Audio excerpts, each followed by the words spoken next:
بسم الله الرحمن الرحیم. به افغان کارپت اند هندیکرافتس خوش آمدید.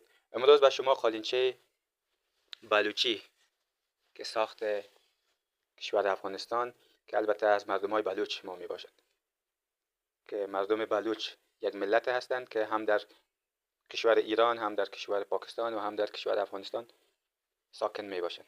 این قالینچه که است به نام قالینچه بلوچی یاد میشه که تقریبا طول آن 2 متر و 10 سانتی و بر آن تقریبا هست 1 متر و 15 سانتی و این قالینچه که هست تقریبا در کناره هاش دستبافت گلم دستبافت هم دارد که بسیار به یک مهارت و روش خاص دوخته شده و در این قالینچه کسی که ساخته هم سال ساختش هم ذکر کرده که 1383 یا 2004 است. قسمی که قبلا گفتیم هرگاه اگر شما قالینچه سفارشی داشته باشید ما میتونیم به شما بسازیم و یادنوشته نماییم، البته توسط تارهای قالین.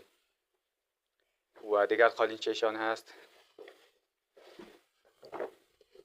این هم بلوچی هست، البته با دیزاین و رنگ متفاوت‌تر نسبت به قبلیان. و همچنان قالینچه بعدی که هم قالینچه بلوچی می باشد با رنگ و دیزاین و اندازه متفاوت که البته رنگاش شاید در ویدیو صحیح نبیاید، اما این قالینچه های نوش است و حالا یک قالینچه بلوچی که نسبتاً کهنه‌تر نسبت به این قالینچه هاش را به نمایش میگذاریم. این هم قالینچه بلوچی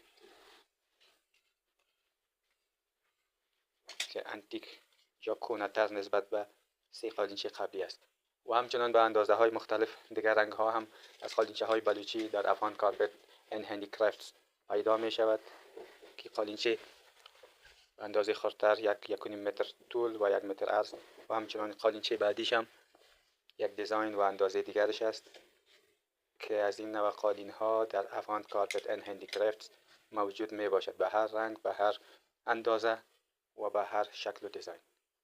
خدا حافظ.